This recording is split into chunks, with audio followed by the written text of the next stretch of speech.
Thank you very much. The other questions I have are about you as a person, and as I discovered recently, as a creative writer. So on your website, drkudo.com, you have excerpts of work that you have done. I was quite impressed. I was enthralled by the work I was reading. It was one about the conversation between the persona that was named after you and then Sage, which seemed like God in that. So what informs your creative writing interests, and how have you kept it hidden for so long? I don't think it's been, well, it's been hidden because I've been buried in other kinds of works. You know, I've been buried doing these kinds of work. But when I was a bit more literary, in my earlier years, and I had the time to do more writing. And I regret that I don't have as much time as I ought to have, because writing is something that is timeless. It impacts not just your generation, but it will impact generations to come. So we certainly need to put more time in there, and I'm hoping to devote more time in that area.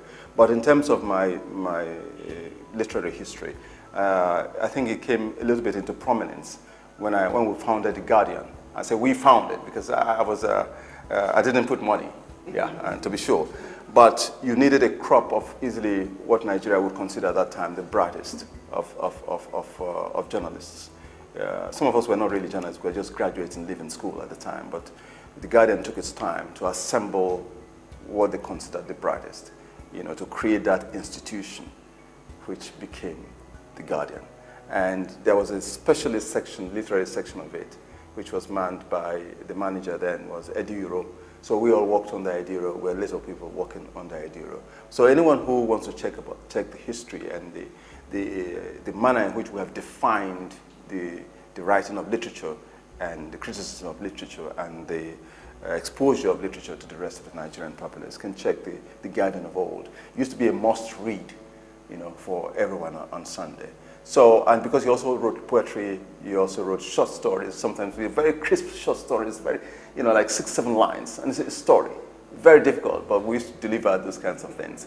So beyond that, I then started writing my own stories. So I have some short stories. You can find them on the website as well.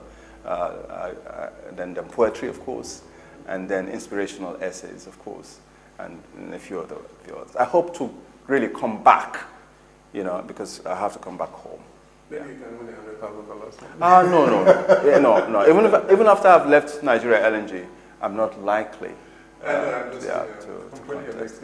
I noticed that the work I found on the website were not for sale. They were easily accessible and anybody could read them. Yes, indeed. Was it deliberate? Indeed. It's deliberate. It's deliberate because I write for love. I don't write for money. If money comes by through things I've written, fine. But really, my concern is that, I see myself as a messenger of something divine. So I try to get through the message which I have, and I'm not supposed to charge for it. So people can access and do whatever they will. I've also done some videos. I think I was the first person to put poetry on video in Nigeria.